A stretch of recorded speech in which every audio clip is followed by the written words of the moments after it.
ত্রয়োদশ সংসদ নির্বাচনে মনোনয়নপত্র গ্রহণ বাতিলে রিটার্নিং কর্মকর্তাদের দেয়া সিদ্ধান্তের বিরুদ্ধে আপিলের দ্বিতীয় দিন আজ আগারগাঁওয়ে নির্বাচন ভবনে সকাল 10টা থেকে শুরু হয় দ্বিতীয় দিনের কার্যক্রম। আপিল করছেন যাচাই বাছাইয়ে বাদ পড়া সম্ভাব্য প্রার্থীরা। আপিল করতে সারা দেশের জন্য অঞ্চল ভিত্তিক 10টি বুথ স্থাপন করেছে ইসি। এসব বুথে এসে নিজ নিজ অঞ্চলের যে কেউ যে কারো পক্ষে বিপক্ষে আপিল করতে পারছেন। এদিকে আপিল করতে এসে ভোটের মাঠ নিয়ে অসন্তোষ প্রকাশ করেছেন সম্ভাব্য প্রার্থীরা। তারা বলছেন ভোটের পরিবেশ নিয়ে প্রার্থী এবং ভোটার কেউই সন্তুষ্ট না। এখনও অবৈধ অস্ত্র উদ্ধার হয়নি বলে অভিযোগ করেন।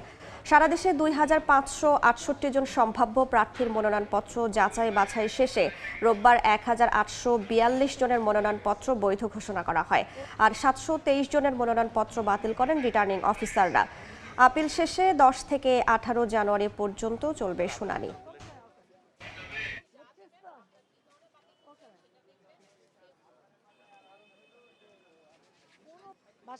ছেলেটা দেখে ও হচ্ছে বাড়ি গেছে।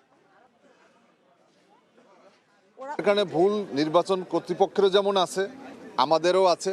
আমরা আশা করি যে ট্রাইব্যুনালের কাছে আমরা আমাদের বিষয়টি উপস্থাপন করলে তারা মার্জনা হিসাবে গ্রহণ করবেন এবং আমরা আমাদের মনোনয়ন ফিরে পাব।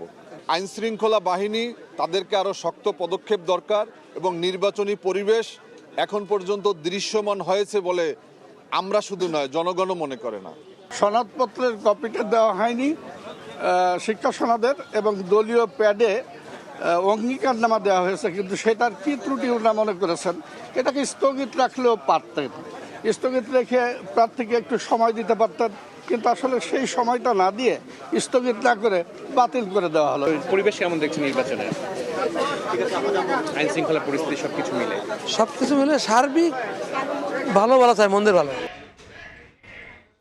এই মুহূর্তে ইসিতে আছেন সহকর্মী কাউসারা চৌধুরী কুমু। সরাসরি চলে যাচ্ছি তার কাছে।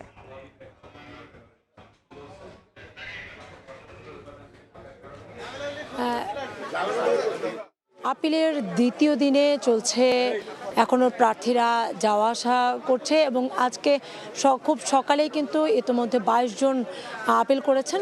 এই 22 জনের মধ্যে যারা অবৈধ হয়েছিলেন, অর্থাৎ যাদের প্রার্থিতা বাতিল হয়েছিল, তাদের মধ্যেই 22 জন আপিল করেছেন আজকেই। অর্থাৎ গতকাল থেকে এই পর্যন্ত প্রায় 62 জনের মতো 64 জনের মতো আবেদন করলেন।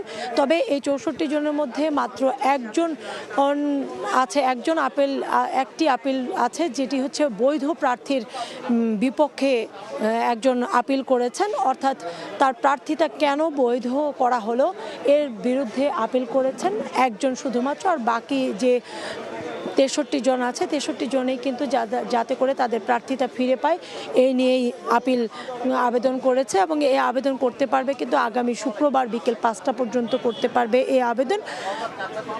আমরা দেখছি যে কারণ বিকেল 5টা পর্যন্ত, সকাল 10টা থেকে বিকেল 5টা পর্যন্ত যে কোনো সময় এসে মূলত আবেদন করতে পারবেন। আমরা দেখেছি যে প্রায় 723 জন প্রার্থিতা অবৈধ হয়েছে, অর্থাৎ তারা ছোটোখাটো যে কোনো বিষয়ে, অর্থাৎ বিশেষ করে যারা স্বতন্ত্র প্রার্থী রয়েছেন, অর্থাৎ 1% যে ভোটারের যে স্বাক্ষর, সেই স্বাক্ষর দিতে ব্যর্থ হওয়ায় বা সেই স্বাক্ষরের যে কাগজ, সংযুক্ত কাগজ, সেই কাগজ দিতে ব্যর্থ হয় কিন্তু বেশিরভাগ প্রার্থিতা বাতিল হয়েছে। আর যারা দলীয় প্রার্থী থেকে অনেকে প্রার্থিতা বাতিল হয়েছে, অনেক সময় অনেক কাগজ দিতে ব্যর্থ হয়েছেন, কারো বা স্বাক্ষর নেই, কাউকে দেখছি যে অন্য কোনো কাগজ হয়তো দিতে পারেনি, রিটার্ন দাখিল করতে পারেনি, যার কারণে অনেকে এইসব কাগজপত্র জমা দিচ্ছেন এবং তারা বলছেন যে তাদের প্রার্থীতা ফিরে পাবেন। একই সাথে ভোটের মাঠ নিয়ে তারা শঙ্কিত, যারা এসেছেন বিশেষ করে এখানে আপিল করতে। তো এই ছিল কমিশনের সবশেষ তথ্য আমার কাছে। সরাসরি যুক্ত ছিলাম রাজধানীর আগারগাঁওয়ে।